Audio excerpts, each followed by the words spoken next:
नमस्कार। दोपहर समाचार में आपका स्वागत है।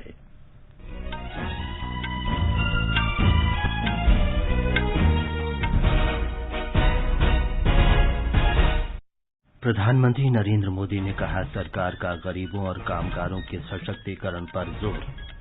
श्री मोदी ने मध्य प्रदेश में प्रधानमंत्री गरीब कल्याण अन्न योजना के लाभार्थियों से बातचीत की।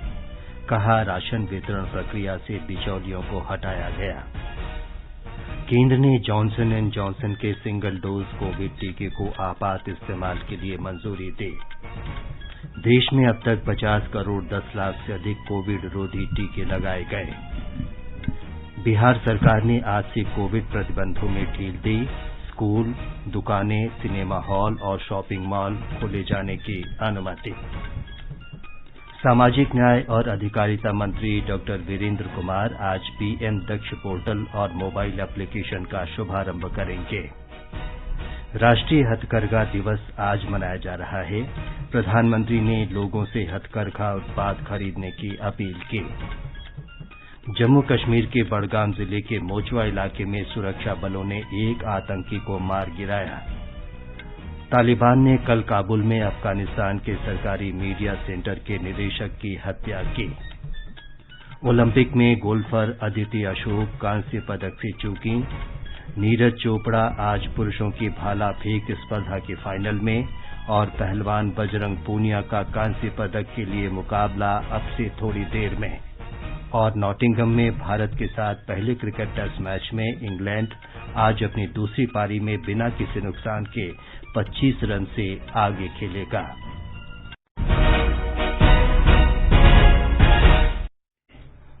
दोपहर समाचार में अतहर सईद के साथ मैं विमलेंदु पांडे। देश भर में 18 वर्ष से अधिक आयु वर्ग के लिए सरकारी केंद्रों में निःशुल्क कोविड टीकाकरण अभियान जारी है। युवाओं से आग्रह है कि टीका जरूर लगवाएं और अन्य लोगों को भी इसके लिए प्रोत्साहित करें। जब तक आवश्यक न हो घर से बाहर न निकलें और सुरक्षा के 3 सरल उपायों का पालन करें। मास्क लगाएं, 2 गज की सुरक्षित दूरी बनाए रखें और हाथ और चेहरा साफ रखें। कोविड संबंधी जानकारी और मार्गदर्शन के लिए राष्ट्रीय हेल्पलाइन नंबर 011-2397-8046 और 1075 पर संपर्क करें। अब समाचार विस्तार से। प्रधानमंत्री नरेंद्र मोदी ने कहा है कि सरकार देश भर के गरीबों और कमजोर वर्गों को सशक्त बनाने पर ध्यान केंद्रित कर रही है। आज वीडियो कॉन्फ्रेंस के जरिए मध्य प्रदेश में प्रधानमंत्री गरीब कल्याण अन्न योजना के लाभार्थियों से बातचीत में श्री मोदी ने कहा कि प्रधानमंत्री गरीब कल्याण अन्न योजना के तहत पहले दिन से ही गरीब और कमजोर लोगों को भोजन और रोजगार देना ही सरकार का मुख्य उद्देश्य रहा है। प्रधानमंत्री आवास योजना से गांव में तो घर बन रहे हैं, साथ ही मध्यम वर्ग की भी बड़ी मदद हो रही है। जन औषधि केंद्रों से जहां गांवों को राहत मिल रही है, वहीं मध्यम वर्ग का दवा से लेकर ऑपरेशन तक में पैसा बच रहा है। सबका साथ, सबका विकास, सबका विश्वास हमारी सरकार के लिए ये सिर्फ नारा नहीं बल्कि हमारा संकल्प है। और समाज के दूर सुदूर जंगल में रहने वाले लोग हो, झुग्गी झोपड़ी में रहने वाले लोग हो, उनको ताकत देना ताकि वो गरीबी से लड़ाई लड़ सके, गरीबी को परास्त करें और खुद भी गरीबी से बाहर आए, उसी दिशा में हमारा काम चल रहा है।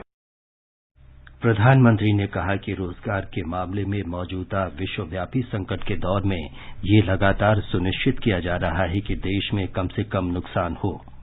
श्री मोदी ने बताया कि सूक्ष्म, लघु और मध्यम उद्यमों के लिए लाखों करोड़ों रुपए की सहायता उपलब्ध कराई गई है। प्रधानमंत्री ने कहा कि सरकारी योजनाएं जितनी तेजी से लागू की जा रही हैं और लोगों को लाभ पहुंच रहा है, उसकी वजह सरकार के कामकाज में अंतर ही है।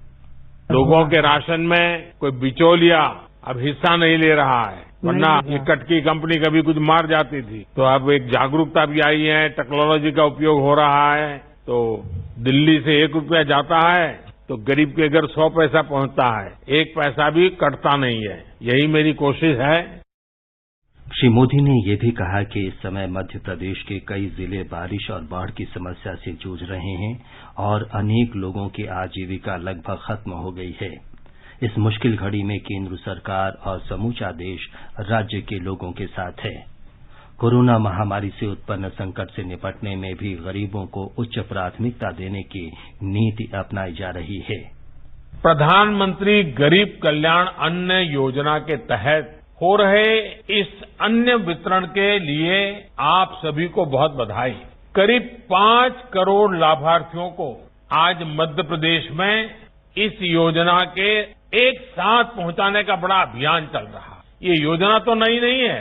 कोरोना जब शुरू हुआ 1-1.25 साल पहले, तब से इस देश के 80 करोड़ से ज्यादा गरीबों के घर में मुफ्त में राशन पहुंचा रहे हैं। प्रधानमंत्री ने बुरहानपुर के ऑटो रिक्शा चालक लाभार्थी राजेंद्र शर्मा से बातचीत की। श्री शर्मा ने बताया कि अन्य योजना के साथ ही उन्हें जनधन तथा और कई योजनाओं का लाभ मिल रहा है। लॉकडाउन के दौरान सहायता के लिए उन्होंने प्रधानमंत्री का आभार व्यक्त किया। परिवार का काम समझ लो, जो हमारी 2 टाइम की रोजी रोटी यानी खाने पीने की व्यवस्था थी, वो तो जो नियमित राशन मिलता था वो और आपके द्वारा जो निःशुल्क राशन दिया गया, उससे दोनों टाइम की खाने पाने की व्यवस्था बहुत अच्छी हो गई थी सर। और राजेंद्र जी, आपको किसी और योजना का कोई लाभ मिला है क्या? जी हाँ सर, मिला है मुझे। प्रधानमंत्री जनधन खाते में पिछले कोरोना टाइम में 500 रुपए 2 बार आए थे और मैंने मुख्यमंत्री स्वरोजगार योजना में लोन लिया था ऑटो रिक्शा के लिए, और वो लोन मैंने कोरोना के पहले चुकता भी कर दिया। प्रधानमंत्री ने होशंगाबाद की लाभार्थी माया उइके से भी बातचीत की। सुश्री उइके ने बताया कि इस योजना से मिलने वाले मुफ्त राशन से उन्हें लॉकडाउन के संकट काल में बहुत फायदा हुआ। 5 महीने से जो फ्री राशन मिला है आपके जरिए हमें, उससे बहुत फायदा हुआ सर जी। और कोरोना में सर जी दुकान उकान कुछ चली नहीं हमारी, पर आपने जो गेहूं चावल फ्री दिया सर जी, उसमें हमें बहुत फायदा हुआ। उससे मेरा घर अच्छे से चल पाया सर जी। मध्य प्रदेश सरकार इस योजना के प्रति ज्यादा से ज्यादा जागरूकता पैदा करने के लिए अभियान चला रही है, ताकि कोई व्यक्ति योजना का लाभ लेने से वंचित न रहे। राज्य में आज प्रधानमंत्री गरीब कल्याण अन्न योजना दिवस मनाया जा रहा है। इस योजना के तहत आज 1 करोड़ 15 लाख परिवारों को उचित दर की 25,435 दुकानों से मुफ्त राशन वितरित किया जा रहा है। मुख्यमंत्री शिवराज सिंह चौहान ने कार्यक्रम को संबोधित करते हुए कहा कि मध्य प्रदेश देश के उन 32 राज्यों में से एक है जहां एक देश एक राशन कार्ड योजना लागू है और लोग उचित दर की किसी भी नजदीकी दुकान से राशन ले सकते हैं। विकास का प्रकाश जब तक गरीब तक न पहुंचे और गरीब की जिंदगी में जब तक बदलाव न आए, तब तक वो विकास बेमानी है। और इसलिए प्रधानमंत्री जी ने गरीबों की जिंदगी में बदलाव लाने के लिए एक नहीं अनेकों प्रयत्न किए। गरीब की सबसे प्रमुख जरूरत आखिर क्या होती है? रोटी, कपड़ा, मकान, दवाई, इलाज, रोजगार का इंतजाम।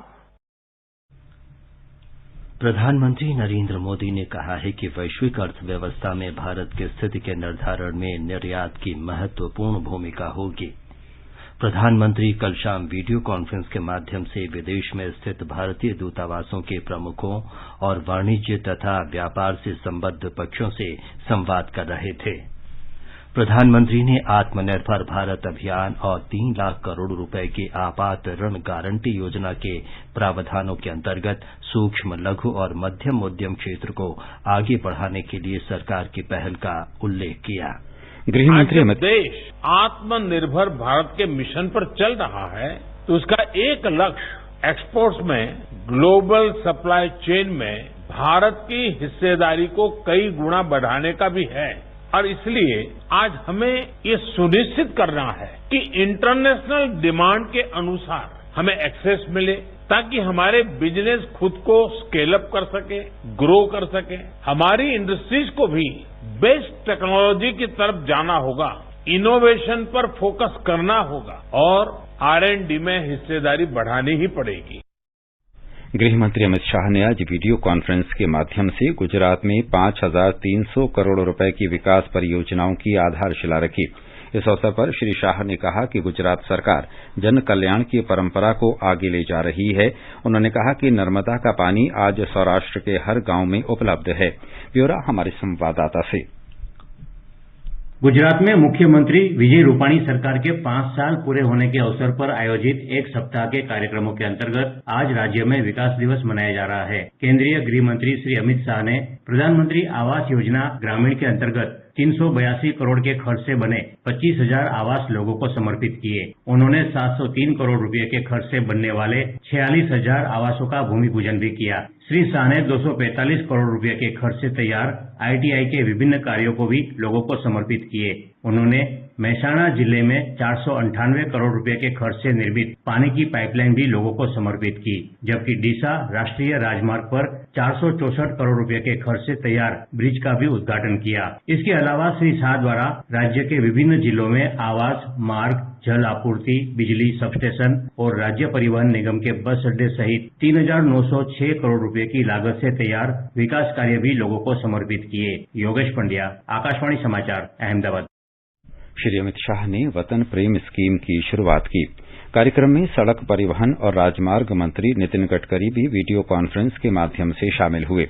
मुख्य समारोह गांधीनगर में आयोजित हुआ, जहां मुख्यमंत्री विजय रूपाणी, उप मुख्यमंत्री नितिन पटेल और प्रदेश भाजपा अध्यक्ष CR पाटिल भी उपस्थित थे। ये समाचार हमारी वेबसाइट newsonair.com/हिंदी और हमारे mobile app news on AIR पर भी उपलब्ध हैं। चलो मिलकर एक शुरुआत करें, चलो एक फैसला आज करें, मास्क नहीं तो टोकेंगे, कोरोना को रोकेंगे, चलो एक इरादा करते हैं, चलो कुछ वादा करते हैं, मास्क नहीं तो टोकेंगे, कोरोना को रोकेंगे। दोपहर समाचार में आपका फिर स्वागत है। सरकार ने जॉनसन एंड जॉनसन की कोविड की एक ही खुराक वाली वैक्सीन को देश में आपातकालीन उपयोग के लिए मंजूरी दे दी है। ट्वीट संदेश में स्वास्थ्य मंत्री मनसुख मांडविया ने कहा कि अब भारत के पास आपातकालीन उपयोग के लिए 5 अधिकृत वैक्सीन हो गए हैं। देशव्यापी टीकाकरण अभियान के तहत अभी तक 50 करोड़ 10 लाख से अधिक कोविड रोधी टीके लगाए जा चुके हैं। स्वास्थ्य मंत्रालय के अनुसार पिछले 24 घंटों में 49,50,000 से ज्यादा टीके लगाए गए और 40,000 से अधिक कोरोना मरीज ठीक हो गए। अब संक्रमण मुक्त होने की दर 97.36% हो गई है। देश में पिछले 24 घंटों में 38,000 नए रोगी सामने आए हैं और इस दौरान 617 रोगियों की मौत हुई है। केंद्र सरकार ने राज्यों और केंद्र शासित प्रदेशों को अब तक 51 करोड़ 66 लाख से अधिक कोविड टीके उपलब्ध कराए हैं।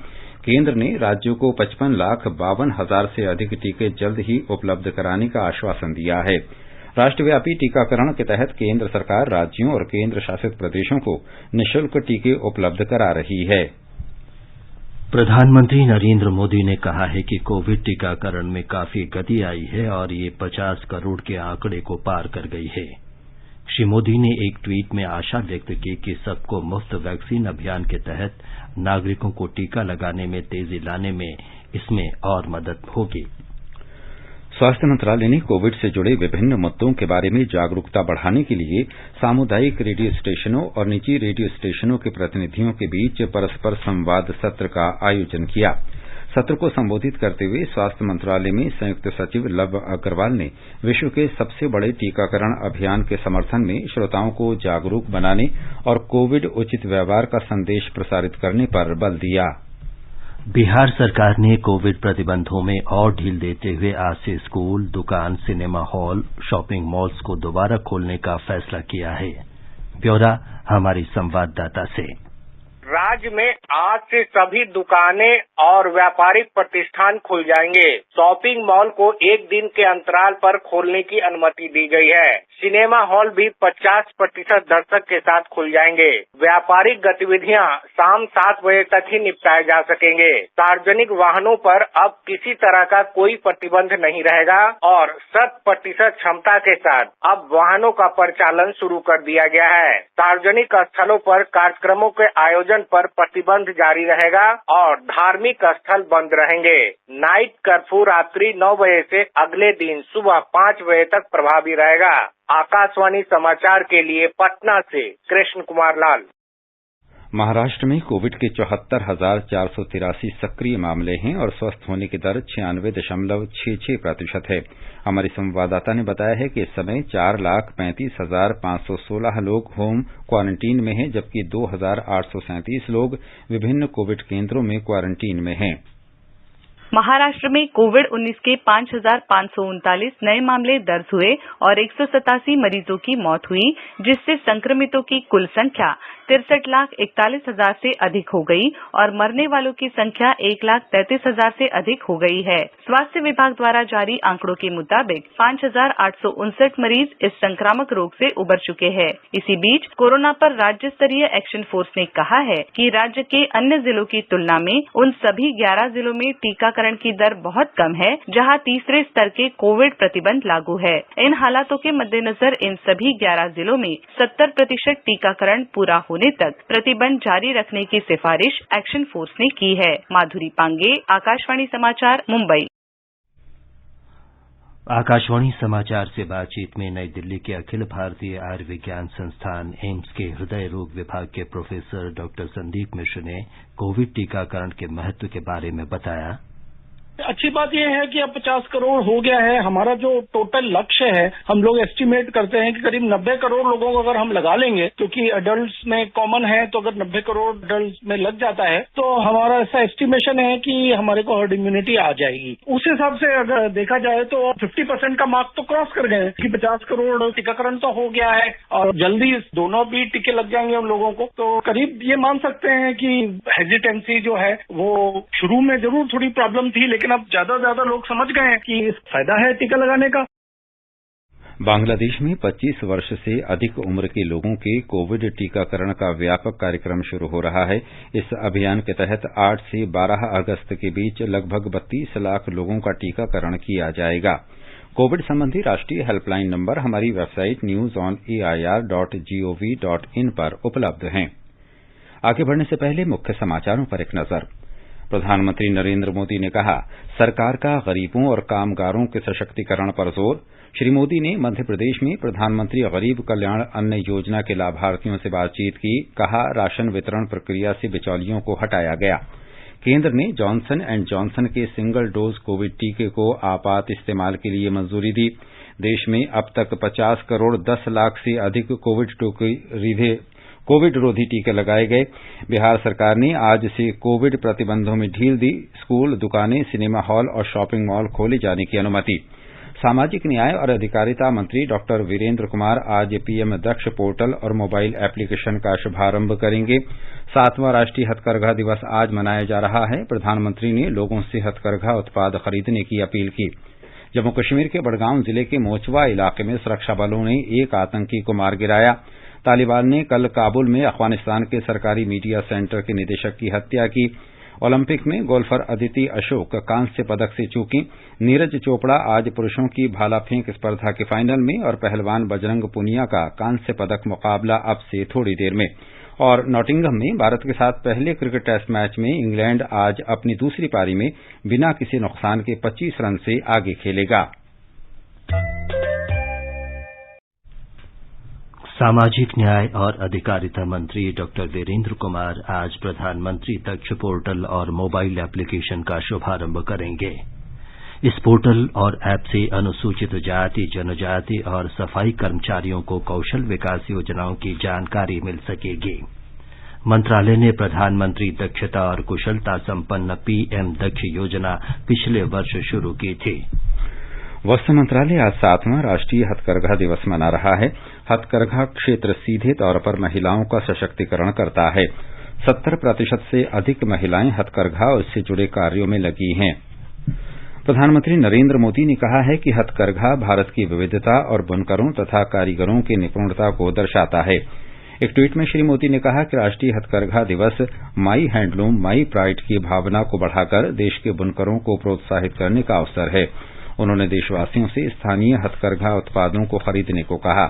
प्रधानमंत्री ने विश्वास व्यक्त किया कि हथकरघा क्षेत्र आत्मनिर्भर भारत के निर्माण में योगदान देता रहेगा। गृहमंत्री अमित शाह ने राष्ट्रीय हथकरघा दिवस पर बुनकरों को बधाई दी है। एक ट्वीट में उन्होंने कहा कि भारत की हथकरघा उद्योग की परंपरा बहुत पुरानी और विश्व प्रसिद्ध है। स्वतंत्रता दिवस के उपलक्ष्य में जारी श्रृंखला के अंतर्गत हम उन क्षेत्रों के बारे में जानकारी दे रहे हैं जिनका देश के नागरिकों के जीवन पर महत्वपूर्ण प्रभाव पड़ा है। इस श्रृंखला में आज हम महिला कल्याण पर सरकार के प्रयासों की जानकारी देंगे। महिला कल्याण और सम्मान को सुनिश्चित करने के लिए देश ने पिछले 7 वर्षों में कई अनूठी पहल की हैं। महिलाओं की सुरक्षा राष्ट्रीय जनतांत्रिक गठबंधन सरकार के नीति निर्धारण, सुशासन और कार्य योजना का एक अभिन्न अंग है। सरकार ने महिलाओं की सुरक्षा के साथ साथ विकास और सशक्तिकरण पर विशेष जोर दिया है। हमारे संवाददाता ने बताया है कि इस दिशा में मोदी सरकार ने कई योजनाएं शुरू की हैं। भारत सरकार ने शिशु लिंग अनुपात में गिरावट के मुद्दे को हल करने के लिए 2015 में बेटी बचाओ बेटी पढ़ाओ योजना शुरू की है। इस योजना से शिशु लिंग अनुपात में सुधार हुआ है, बेटियों के प्रति लोगों की मानसिकता में बदलाव आया है और लोगों की जागरूकता और संवेदनशीलता में वृद्धि हुई है। हिंसा प्रभावित महिलाओं के मदद के लिए सरकार ने अप्रैल 2015 से वन स्टॉप सेंटर्स शुरू की है। यह एक ऐसी व्यवस्था है जहां हिंसा पीड़ित कोई भी महिला एक ही छत के नीचे हर तरह की मदद जैसे चिकित्सा सहायता, पुलिस सहायता, कानूनी सहायता और मनोवैज्ञानिक परामर्श पा सकती है। प्रधानमंत्री मातृवंदना योजना में गर्भवती महिला और स्तनपान करा रही महिलाओं को आर्थिक सहायता प्रदान कर उनके स्वास्थ्य और पोषण संबंधी जरूरतों को पूरी की जा रही है। अनुपम मिश्र, आकाशवाणी समाचार, दिल्ली। जम्मू कश्मीर में बड़गाम जिले के मोचवा गांव में आज सवेरे सुरक्षा बलों ने मुठभेड़ में एक आतंकी को मार गिराया। मुठभेड़ उस समय शुरू हुई जब तलाशी अभियान के दौरान आतंकियों ने सुरक्षा बलों पर गोलीबारी शुरू कर दी। घटनास्थल से AK-47 राइफल और पिस्तौल बरामद की गई है। इस बीच मुठभेड़ के दौरान भाग निकले आतंकी को सुरक्षा बलों ने पुलवामा जिले के क्रियू इलाके से गिरफ्तार कर लिया है। जम्मू कश्मीर के उपराज्यपाल मनोज सिन्हा ने कल श्रीनगर के बाहरी इलाके में पंथा चौक पर श्री अमरनाथ जी श्राइन बोर्ड के कार्यालय और यात्री निवास की आधारशिला रखी। केंद्र शासित प्रदेश में प्रशासन द्वारा श्री अमरनाथ यात्रा पर आने वाले तीर्थयात्रियों को सर्वश्रेष्ठ सुविधाएं देने के लिए प्रशासन ने ये कदम उठाया है। लद्दाख प्रशासन ने संरक्षित क्षेत्रों में सभी भारतीय नागरिकों के लिए इनर लाइन परमिट की आवश्यकता को समाप्त कर दिया है। हमारे संवाददाता ने बताया है कि इस संबंध में कल लद्दाख प्रशासन ने गृह विभाग की ओर से एक अधिसूचना जारी की। अफगानिस्तान में तालिबान ने कल राजधानी काबुल में सरकारी मीडिया केंद्र के निदेशक दावा खान मेनापाल की हत्या कर दी। वे राष्ट्रपति अशरफ गनी के सहायक प्रवक्ता भी रह चुके थे। कुछ ही दिन पहले तालिबान ने देश के कार्यवाहक रक्षा मंत्री बिस्मिल्लाह खान मोहम्मदीन की हत्या का प्रयास किया था। ये समाचार आकाशवाणी से प्रसारित किए जा रहे हैं।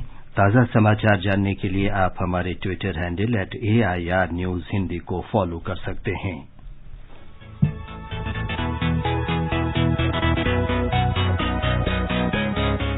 दुनिया रंग बिरंगी, खट्टे मीठे रसीले समाचारों का सतरंगी खजाना आकाशवाणी पर। खबरें होंगी हटकर, जानेंगे कुछ अलग, हंसेंगे खुलकर, करेंगे सजग। सुनना न भूलें सोमवार और मंगलवार 8 सवेरे तथा शनिवार और रविवार कार्यक्रम परिक्रमा में।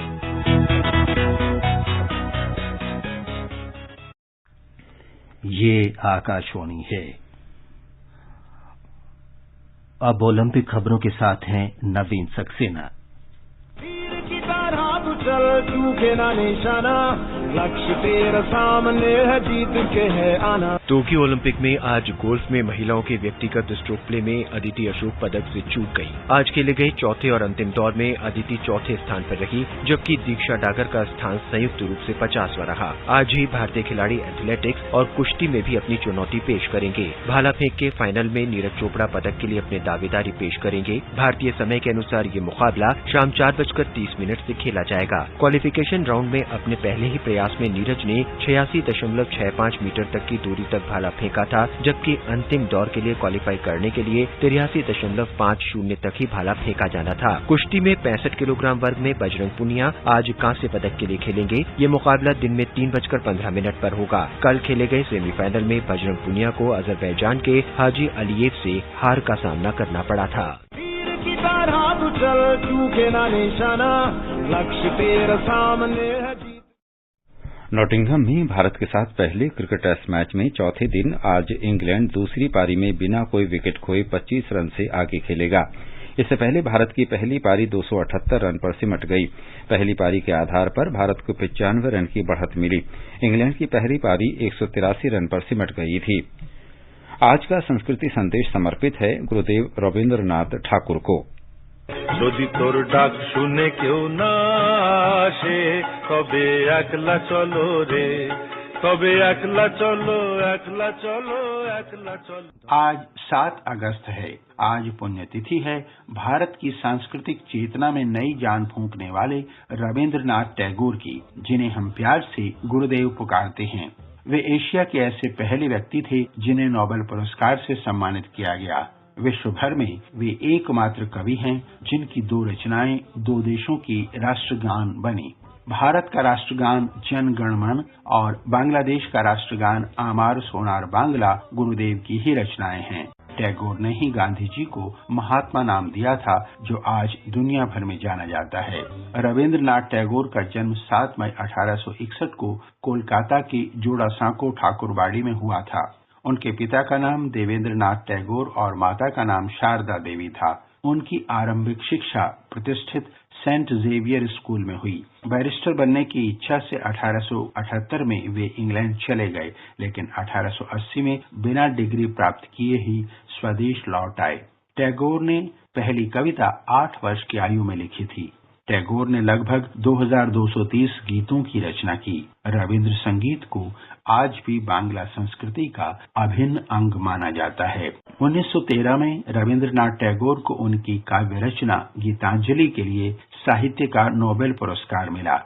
1915 में उन्हें किंग जॉर्ज पंचम ने नाइटहुड की पदवी से सम्मानित किया था, लेकिन 1919 में जलियांवाला बाग हत्याकांड के विरोध में उन्होंने ये उपाधि लौटा दी। 7 अगस्त 1941 को रविन्द्रनाथ टैगोर ने इस दुनिया में अपनी भूमिका पूरी कर एक नई दुनिया के लिए महाप्रयाण किया। और अब एक नजर आज के मौसम पर। राष्ट्रीय राजधानी दिल्ली में आज बादल छाए रहेंगे। हल्की वर्षा का अनुमान है। न्यूनतम तापमान 27 डिग्री सेल्सियस दर्ज किया गया और अधिकतम तापमान 35 डिग्री सेल्सियस के आसपास रह सकता है। मुंबई में आमतौर पर बादल छाए रहेंगे और हल्की वर्षा हो सकती है। तापमान 27 डिग्री सेल्सियस से 32 डिग्री सेल्सियस के बीच रहने के आसार हैं। चेन्नई में बादल छाए रहेंगे, सामान्य वर्षा होने की संभावना है। तापमान 26 डिग्री और 37 डिग्री सेल्सियस के बीच रहने का अनुमान है। कोलकाता में बादल छाए रहेंगे, गरज के साथ 1 या 2 बार बौछारें पड़ सकती हैं। न्यूनतम तापमान 26 डिग्री सेल्सियस दर्ज किया गया और अधिकतम 31 डिग्री सेल्सियस रह सकता है। श्रीनगर में आसमान साफ रहेगा, लेकिन शाम तक बादल छा सकते हैं। न्यूनतम तापमान 17 डिग्री सेल्सियस दर्ज किया गया और अधिकतम तापमान 31 डिग्री के आसपास रहेगा। जम्मू में आंशिक रूप से बादल छाए रहेंगे, गरज के साथ वर्षा होने की संभावना है। न्यूनतम तापमान 25 डिग्री सेल्सियस दर्ज किया गया, जबकि अधिकतम 34 डिग्री सेल्सियस तक रह सकता है। लेह में भी आंशिक रूप से बादल छाए रहेंगे, तापमान 10 से 27 डिग्री सेल्सियस के बीच रहने के आसार हैं। गिलगित में भी आंशिक रूप से बादल छाए रहेंगे, तापमान 16 और 35 डिग्री सेल्सियस के बीच रहने का अनुमान है। मुजफ्फराबाद में आमतौर पर आंशिक रूप से बादल छाए रहेंगे। न्यूनतम तापमान 21 डिग्री सेल्सियस रिकॉर्ड किया गया, जबकि अधिकतम तापमान 37 डिग्री सेल्सियस तक जा सकता है। अंत में मुख्य समाचार एक बार फिर। प्रधानमंत्री नरेंद्र मोदी ने कहा, सरकार का गरीबों और कामगारों के सशक्तिकरण पर जोर। श्री मोदी ने मध्य प्रदेश में प्रधानमंत्री गरीब कल्याण अन्न योजना के लाभार्थियों से बातचीत की। कहा, राशन वितरण प्रक्रिया से बिचौलियों को हटाया गया। केंद्र ने जॉनसन एंड जॉनसन के सिंगल डोज कोविड टीके को आपात इस्तेमाल के लिए मंजूरी दी। देश में अब तक 50 करोड़ 10 लाख से अधिक कोविड रोधी टीके लगाए गए। बिहार सरकार ने आज से कोविड प्रतिबंधों में ढील दी। स्कूल, दुकानें, सिनेमा हॉल और शॉपिंग मॉल्स खोले जाने की अनुमति। सामाजिक न्याय और अधिकारिता मंत्री डॉक्टर वीरेंद्र कुमार आज पीएम दक्ष पोर्टल और मोबाइल एप्लीकेशन का शुभारंभ करेंगे।